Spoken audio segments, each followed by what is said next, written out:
오늘은 대림절 둘째 주일과 성서주일을 맞이하여 특별히 성경 구속사에서 아주 중요한 말씀을 함께 나누고자 합니다. 성경은요, 하나님의 구원의 역사를 보여주고 있는 귀한 책입니다. 그러니까 성경 안에서 우리가 많은 것들을 알고 싶어 하지만 이 성경의 목적은 바로 우리를 구원하기 위한 하나님의 계획, 그 모든 과정들을 담고 있어요. 그래서 이 성경을 구속사, 구원사라고 합니다. 특별히 지금 읽은 이 마태복음 1장은요, 우리가 잘 아는 말씀이죠. 성경을 읽으려고 한 사람은 이 창세기 1장 1절부터 읽어요. 그래서 여기서 시험이 들죠. 낳고 하다가 아이고 계속 이렇게 줄줄이 낳느냐 하고서 이제 지루해져서 그만두는 경우가 많이 있습니다. 그런데 바로 이 마태복음 1장은 이 구속의 역사, 이 계보를 잘 보여주고 있습니다. 그래서 아브라함과 다윗의 자손 예수 그리스도의 계보다. 예수님이 우리를 구원하기 위해 이 땅에 오셨는데 그 예수님까지 어떤 계보가 이어졌는지를 보여주고 있습니다. 그런데 아브라함과 다윗의 자손, 이 가운데 아브라함은 이삭을 낳고, 그러니까 이삭 말고도 하갈을 통하여 이스마엘이라는 아들을 낳지만 하나님의 구속의 역사, 그 씨는 이삭을 통해 이어지고, 이삭은 에서와 야곱을 낳지만 에서가 아니라 야곱을 통해 그 후손이 이어집니다. 그리고 야곱은요 12명의 아들을 낳았어요. 그래서 오늘 성경에 보면 유다와 그의 형제들을 낳았다라고 말씀하고 있습니다.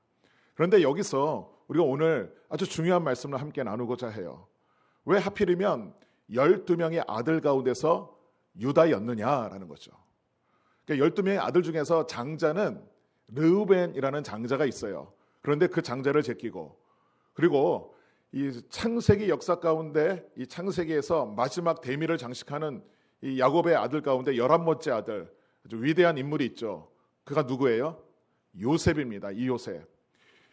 요셉, 아주 파란만장한 화려한 인생을 산 이 요셉이 구속사의 이 씨를 이어가는 것이 아니라 네 번째 아들 유다가 그 씨를 이어가고 있다라는 사실이에요. 그런데 이 요셉의 인생에 비하면 유다의 인생은요 형편이 없어요. 성경에 보면 이 유다의 인생은 악한 인생으로 살아가는 것을 보여주고 있습니다.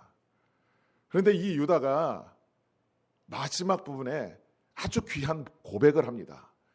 저는 이 창세기 가운데 아주 이 귀한 고백 때문에 하나님께서 이 구원사의 역사의 그 씨를 이어가는 그 계보를 있게 하신 거라 생각을 합니다.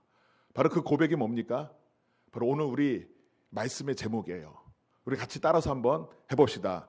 그는 나보다 옳도다.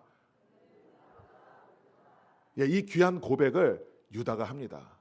이 고백을 하는 이 배경이 어디 있느냐?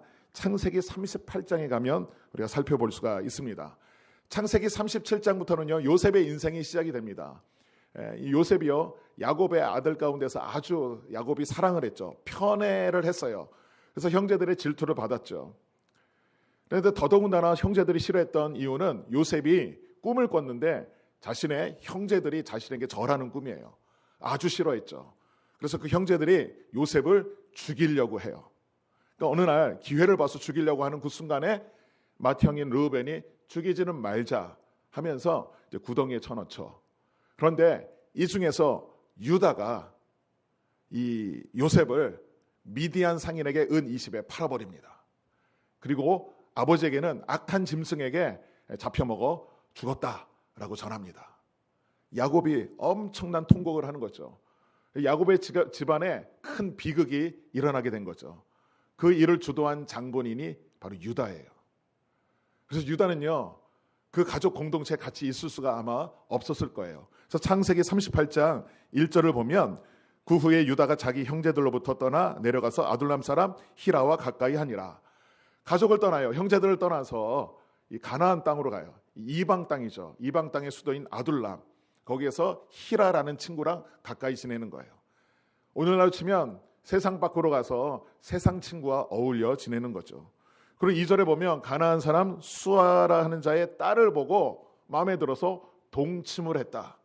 결혼한 것이 아니에요. 그냥 동침해서 아들을 낳아요. 그 아들이 첫 번째 아들이 엘, 두 번째 아들이 오난, 세 번째 아들이 셀라, 3명의 아들을 낳습니다. 그러고 나서 6절에 보면 유다가 장자 엘을 위하여 아내를 데려오니 그의 이름은 다말이라. 다말이라는 며느리를 봅니다. 그래서 오늘 창세기 1장 1절에서 1장 3절에서 유다가 다말을 통하여 베레스와 세라를 낳았다라고 말씀하고 있잖아요. 이 다말이 누구예요? 유다의 며느리인 거죠. 자, 이제부터 우리가 이해할 수 없는 성경 속에 수치스러운, 오늘날로 치면 막장 드라마 같은 불륜의 이제 사건이 시작이 되는 거예요. 이 유다 집안의 비극이 일어나는 거예요.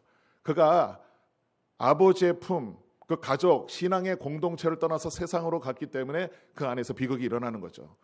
그래서 이 다말이 엘과 결혼을 했는데 이 엘은 하나님 보시기에 악함으로, 무엇이 악했는지는 모르겠어요. 그러나 악함으로 하나님께서 그를 죽이셨다 말씀하고 있습니다. 그런데 8절에 보면 둘째 아들 오난에게 이제 유다는 이렇게 얘기합니다. 너 아우된 본분을 다하기 위해서 내 형수에게 들어가라 라고 말씀합니다. 이것은 그 당시에 있었던 풍습 제도였어요. 고엘이라는 기업 무르기예요. 그러니까 장손이, 큰 형이 아들이 없이, 후사가 없이 죽었을 경우에는 그 동생이 대신하여 그 가문을 이어가도록 하는 제도인 거죠. 이것은 나중에 모세의 율법 신명기에도 이것은 하도록 하나님의 명령으로 되어 있는 것입니다. 그래서 둘째 오난이 이제 그 형수에게 들어가서 아들을 낳아줘야 되는데 이 오난이 문제였어요. 오난은 어떻게 했느냐? 9절 말씀 우리 함께 읽어보겠습니다. 오난이 그 씨가 자기 것이 되지 않을 줄 알므로 땅에 설정하매. 오난이요, 형수랑 동침을 하여 아이를 낳아야 되는데 땅에 설정을 했다는 거죠. 그 이유가 뭐냐? 그걸 살펴보면 그 아들을 낳는 것을 원치 않았다는 거죠. 그 형의 아들을 자기가 낳아주는 것을 원치 않았어요. 왜냐하면 그 형의 재산을 탐냈을 것으로 추정을 해보는 거죠. 아들이 있으면 그 아들이 그 형의 재산을, 가문을, 가게를 이어받기 때문에 아들에게 다 줘야 되는 거죠. 형의 아들에게. 그런데 그것을 원치 않았고, 그것을 원치 않았을 경우에는 사실은 내가 그 기업 무르기를 원치 않을 경우에는요, 그 형수가 얼굴에 침을 뱉고 그리고 신발을 벗겨서 많은 사람들에게 수치와 모욕을 주면 돼요. 그래서 수치와 모욕을 당하면 자신이 그 의무를 행하지 않아도 돼요. 그런데 이 오난은 그런 수치와 모욕을 당하기는 싫고, 그리고 아들을 낳아주기는 싫고, 그래서 땅에 설정을 하는 이 죄악을 범합니다. 그래서 하나님 보시기에 이것이 악했다라고 해서 여호와께서 그도 죽이셨다 이렇게 말씀하고 있습니다. 그래서 첫째 아들, 둘째 아들이 죽었어요.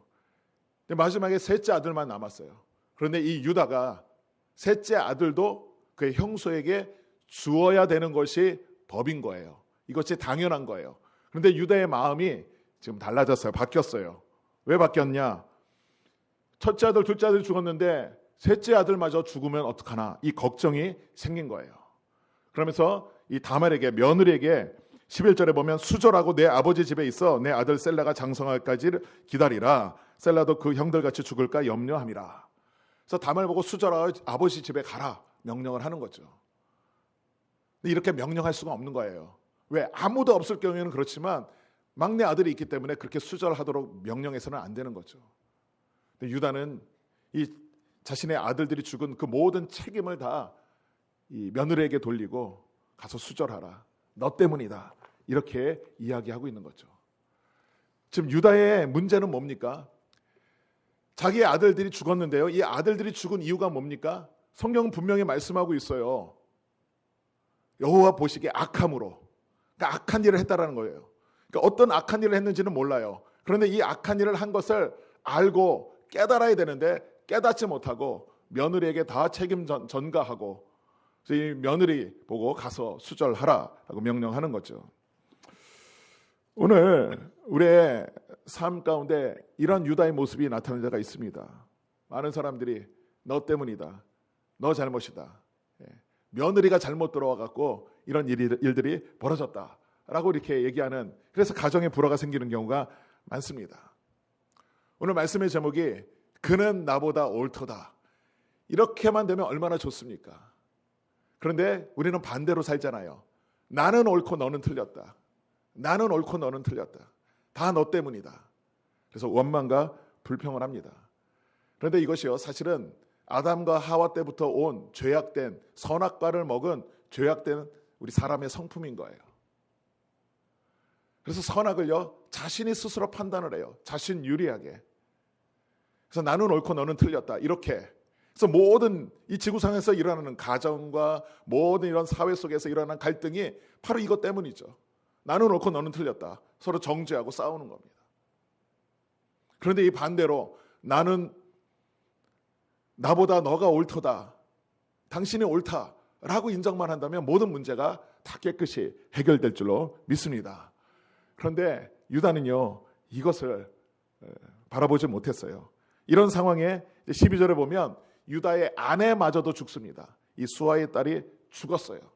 그럼 뭔가 깨달아야 되는 거예요. 자꾸 이런 일들이 일어나면 깨달아야 되는 거죠. 무엇 때문이지? 무슨 죄가 있는지 이런 것들을 바라봐야 되는데 깨닫지 못하고 이 유다는 어떻게 합니까? 다시 아둘람 사람 히라와 함께 양털 깎는 축제에 갑니다. 그냥 세상 친구와 어울려서 또 놀려고 가는 거예요. 근데 바로 이때 반전이 일어납니다. 바로 다말이 누군가에게 소식을 들었어요. 너의 시아버지가 이제 이 딥나로 온다라는 이야기를 듣고 이 다말이 준비합니다. 이 과부의 옷을 이제 가리고 창녀의 모습으로 변장을 하고 이 시아버지를 기다립니다. 그래, 이해할 수 없는 일이 일어나는 거죠. 근데 왜 다말이 이런 일을 합니까? 어떤 사람들은 이 다말의 이 행위를 비판해요. 그런데 여기서는 이것을 비판할 수 없는 거예요. 이것은 하나님 보시기에 합당한 일이었어요. 왜냐? 다말은요, 어떻게 해서든지 자신의 후사를 만들어야 되는 거예요. 근데 자기 남편이 죽고 또 그 다음에 시동생이 죽고 그 다음 시동생이 와야 되는데 주지는 않고 어떻게 해서든지 이 하나님이 주신 이 기업, 가문을 이어가는 것, 이것이 하나님의 뜻이다라고 생각했던 거예요. 그래서 가까운 친족, 그 동생들, 시동생이 없으면 그 다음에 가까운 친족에게 가는 것이 이 기업 무르기의 법이에요. 그래서 시아버지에게 접근하는 거예요. 세상에 생각해 보세요. 시아버지하고 관계 맺는 걸 좋아할 며느리가 어디 있겠어요? 그런데 그는 자신의 수치, 모욕, 이 모든 것을 다 내려놓고 낮아짐으로 이제 자신의 시아버지를 기다립니다. 이것도 모르고 시아버지 된 유다는 그냥 쾌락에 빠져서 지나가는 창녀를 보고 이제 마음에 음욕을 품고 관계를 맺으려고 합니다. 근데 바로 그때 이 다말은 흥정을 하죠. 화대를 흥정하는 거죠. 나에게 무엇을 줄 것인가? 이것을 물어봅니다. 그때 이 유다는 염소 새끼 줄 것이다. 그런데 지금 염소 새끼가 없다. 그래서 이 담보물로 너에게 줄 것은 도장과 이 도장의 끈과 지팡이를 줄 거다라고 말씀하고 있어요. 도장, 이 도장의 끈, 지팡이, 오늘날로 치면 인감도장, 뭐 신분증 이런 거예요. 이런 거를 맡기고 지금 관계를 맺는 거예요. 그리고 관계를 맺고 임신하였더라라고 이제 18절에 말씀하고 있습니다. 나중에 이 유다는 자신이 맡겼던 이 담보물을 이제 찾으러 갑니다. 염소 새끼를 들고. 그래서 내가 관계했던 이 창녀가 어디 있느냐 찾는데 찾을 수가 없어요. 다시 창녀 복장을 벗고 과부 복장을 입고 이 다말은 조용히 있는 거예요. 찾을 수가 없었어요. 그래서 단념하고 있는 바로 그때 3개월 후에라고, 석 달 후에라고 말씀하고 있습니다. 석 달 후에 24절이죠. 우리 24절 말씀 우리 함께 읽겠습니다. 석 달쯤 후에 어떤 사람이 유다에게 일러 말하되 내 며느리 다말이 행음하였고 그 행음함으로 말미암아 임신하였느니라. 유다가 이르되 그를 끌어내어 불사르라. 석 달 후에 자신의 며느리가 임신했다는 소식을 들었어요. 이것을 들은 유다는요, 흥분합니다. 광분합니다. 이게 자신의 죄인지들 깨닫지 못하고 전혀 생각하지 못하고 아니 어떻게 수절하고 있으라고 했었다 했더니 지금 임신을 했다. 죽여라 라고 명령을 하는 거죠. 이 유다의 모습을 보면서 우리 인간의 모습을 봅니다. 자신의 죄는 전혀 깨닫지 못하는 거예요. 자신이 한 일이라는 것을 전혀 깨닫지 못하고 있는 거예요. 며느리를 창녀로 보고 행음하고 임신까지 시킨 장본인이 바로 자신인데 전혀 깨닫지 못하고 며느리를 끊어내어 불사르고 죽이라는 명령까지 하는 그런 악을 범하고 있는 것이죠. 유다의 모습이 이렇게 악한 모습이에요. 이런 악한 모습의 유다가 예수님이 어떻게 조상이 되었는가? 사실 우리에게는 위로와 소망이 됩니다. 자, 여기서 또 한 번 반전이 일어납니다. 25절에 보면요, 이제 여인이 끌려나갑니다. 끌려나가면 뭐예요? 불살라 죽으려고 끌려나가는 바로 그때에 사람을 보내어 시아버지에게 이르되 이 물건 임자로 말미암아 임신하였나이다. 그리고 청하건대 보소서 이 도장과 그 끈과 지팡이가 누구의 것이니까 한지라. 이 물건의 임자 때문에 임신했다라고 얘기하는 거예요. 시아버지라고 정확히 얘기하진 않아요. 아주 지혜롭게 얘기해요. 이 물건 임자 때문에 내가 임신했다. 그래서 그것을 본 유다의 마음이 어떻겠어요? 소스라치게 놀랐겠죠. 그리고 이 순간, 이 현장, 그 실체 속에서 자신의 모습, 그 모든 것을 알게 되었습니다. 그래서 드디어 처음부터 시작된 유다의 모든 죄악된 인생의 끝이 바로 거기서 온 거예요. 그 도장을 보고 알아봤어요. 그 끈을 알아봤고 지팡이를 알아봤고, 그리고 더 나아가서 내가 기업 무르기 위해서 내 막내 아들까지 줘야 되는데 그렇지 못한 것까지도 깨닫게 된 거예요. 그래서 고백을 하는 거예요. 뭐라고 고백합니까? 26절 우리 함께 읽겠습니다. 유다가 그것들을 알아보고 이르되 그는 나보다 옳도다. 아멘. 이 모든 것을 알아보고 그는 나보다 옳도다 고백하고 있는 거예요. 이 귀한 고백이 여기서 나오는 거예요. 깨닫게 된 거예요. 자신의 죄를 깨닫는 거죠. 어떤 죄예요? 이는 내가 그를 내 아들 셀라에게 주지 아니하였음이로다. 그 셀라를 그에게 줘야 되는데 주지 않은 것, 이로 말미암아 이 모든 일이 일어났다 하는 것을 다 깨닫게 되었던 것이죠. 이 예수님의 족보 가운데서 이런 막장 드라마, 수치스러운 이야기가 있는 것은 오늘 우리에게 바로 그는 나보다 옳도다라는 이 귀한 고백 속에서 하나님께서 놀라운 구속의 열매를 맺어주신다라는 하나님의 약속이 있음을 알게 하기 위함입니다. 그는 나보다 옳도다. 이 귀한 고백을 하면 모든 잘못된 관계들이 청산이 되는 거예요. 사실은요, 예수님의 족보 가운데에 이러한 수치스러운 이야기가 담겨져 있어요. 이것 말고도요. 그 다음에 등장하는 다 남자들이 누구를 낳고 나가는데 거기에 끼어드는 여자들이 있어요. 누구를 통해서 낳고. 근데 여기에 끼어든 여인들은 다 어떤 인물이에요? 이 다말과 같은 수치와 모욕, 불행한 역사를 안고 있는 여인들이죠. 그 다음에 여인은 누구예요? 기생 라합이에요. 라합을 통하여 아들 낳고. 그 다음에 누구예요? 모압 여인 룻이에요. 룻. 남편을 잃고 유대 베들레헴에 와갖고 하나님 만나고 은혜를 경험한 룻. 불행한 흉년을 만난 여인의 스토리. 그 다음은 누구예요? 밧세바. 우리아의 아내 밧세바예요. 다 수치스러운 과거를 안고 있는 여인들이죠. 그런데 그 수치와 모욕 속에서도 하나님께서 은혜를 베푸셔서 하나님의 아들 예수 그리스도 메시아의 계보를 있게 하신 거예요. 그 이유가 뭡니까? 우리 인생이 다 그런 인생이라는 거죠. 다 죄악된 인생이고 다 수치와 모욕, 불행한 이런 일들을 경험한 인생이라는 거죠. 그러나 그런 인생 가운데서 자신의 죄를 깨닫고 하나님 앞에 올바로 섰을 때 하나님 그 인생을 건져주시는 거예요. 그 인생에게 은혜를 베푸셔서 하나님의 놀라운 구속의 열매를 맺게 하시는 하나님의 놀라운 뜻이 담겨져 있는 것입니다. 그렇기 때문에 우리 모두에게 희망이 있는 거예요. 여기 나온 등장하는 이 모든 예수님 계보를 잇는 인물들이 다 훌륭한 인물들, 의로운 사람들이라면 우리는 희망이 없는 거예요. 우리 같은 사람은. 그런데 이러한 수치스러운 역사, 수치스러운 과거, 이 불행한 일들, 다말 보면 얼마나 불행했어요. 결혼했는데 남편 죽고 시동생도 죽고 결국 그 기업의 가문을 잇기 위해서 시아버지하고 그 수치와 모욕을 당하면서 관계를 맺고 하는 이 모든 일들을 보면 너무나도 안타까운 불행의 아이콘이죠. 그러나 하나님께서 그의 희생, 그의 낮아짐, 이걸 들어 세우신 거예요. 그래서 예수님의 족보에 그 유명한 이름이 등장하고 있는 것이죠. 하나님께서 그의 낮아지심, 이 다말의 수치와 모욕을 감당하고 죽어있는 이 모습을 들어 세우신 거예요. 그래서 이 다말이 위대한 어머니가 된 거예요. 위대한 조상이 된 거예요. 그리고 지금까지는 죄악된 인생을 살았지만 마지막 순간 자신의 실체, 자신의 모습을 발견하고 그는 나보다 옳도다. She is more righteous than I.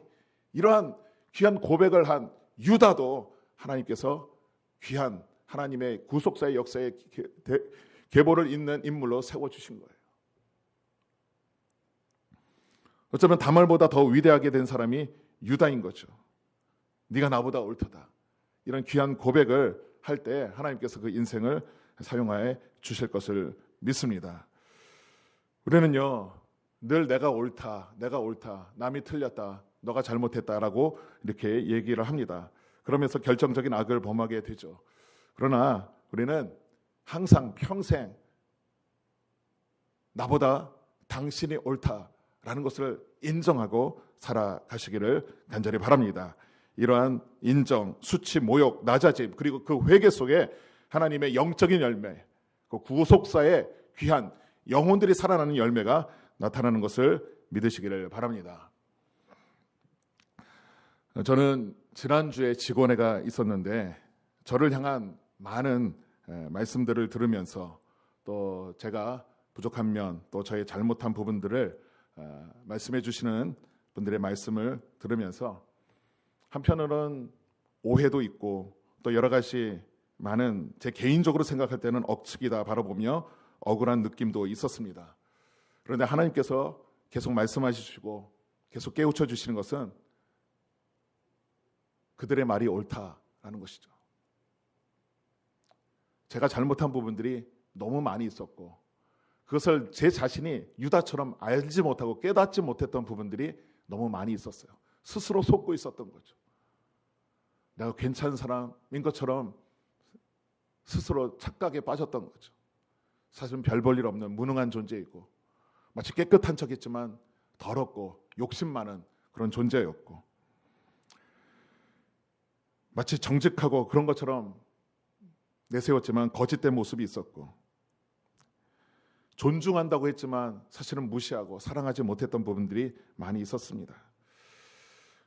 정말 내가 생각하는 나의 삶의 모습과 이중적인 모습이 있는 것을 철저히 깨닫는 시간이었습니다. 그런 것들이 다 철저히 드러나는 시간이었죠.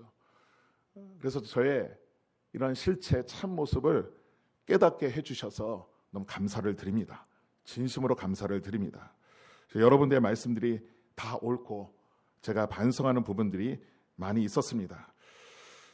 계속해서 제가 그런 부분들을 회개하면서 깨닫고 있는 과정 속에 있습니다.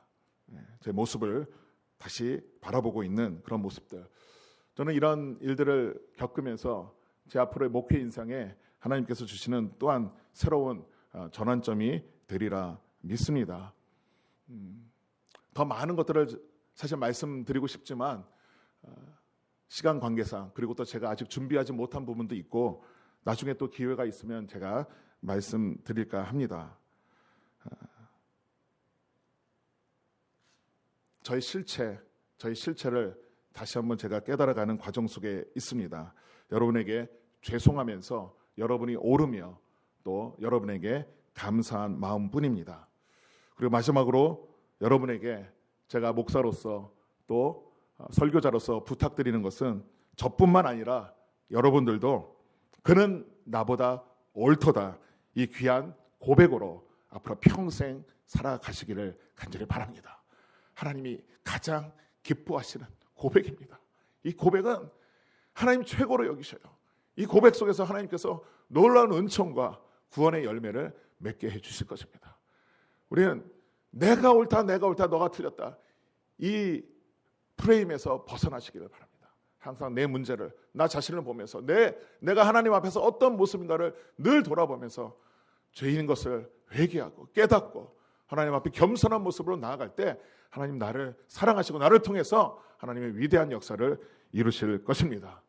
이 다말과 또 이 유다의 이 귀한 고백과 헌신, 낮아짐, 죽음, 이 수치와 모욕 속에서 예수님의 놀라운 구원의 역사가 일어났다는 것을 기억해보며 여러분의 인생 가운데, 여러분의 가정과 우리 교회 안에 이런 놀라운 구속의 열매가 맺어지기를 주님의 이름으로 축원합니다. 기도하겠습니다. 주신 말씀 기억하면서 이 시간 간절한 마음으로 기도할 때, 하나님, 나는 옳고 남이 틀렸다라고 지금까지 살아왔던 것들을 이 시간 다시 뉘우치면서 그런 나보다 옳도다 한 이 유다의 고백이 나의 평생의 고백이 되게 하여 주시옵소서. 때로는 나이가 수치와 모욕을 당해도 이것을 인정하면서 하나님 앞에서 거룩하고 정결한 모습으로 살아가는 저의 삶이 되게 하여 주시옵소서.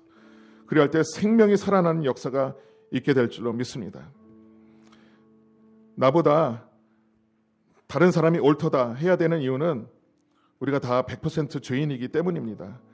그래서 누구든지 나보다 옳도다가 될 수 있도록, 그래서 천국을 누리는 예수 그리스도의 자녀, 그 놀라운 축복의 열매가 맺어지는 귀한 역사가 일어날 수 있도록 하나님, 내가 날마다 수치와 모욕을 당해도 그는 나보다 옳도다라는 귀한 고백으로 하나님의 영광 나타내고 하나님의 복음의 열매, 이 구속의 열매를 우리의 평생에 맺어드리는 귀한 주님의 일꾼들 되게 하여 주시옵소서. 우리의 가정, 우리 교회 위에 이 은혜가 임하게 하여 주시옵소서. 우리 다 같이 간절한 마음으로 주여 한번 크게 외치고 우리 통성으로 기도하겠습니다.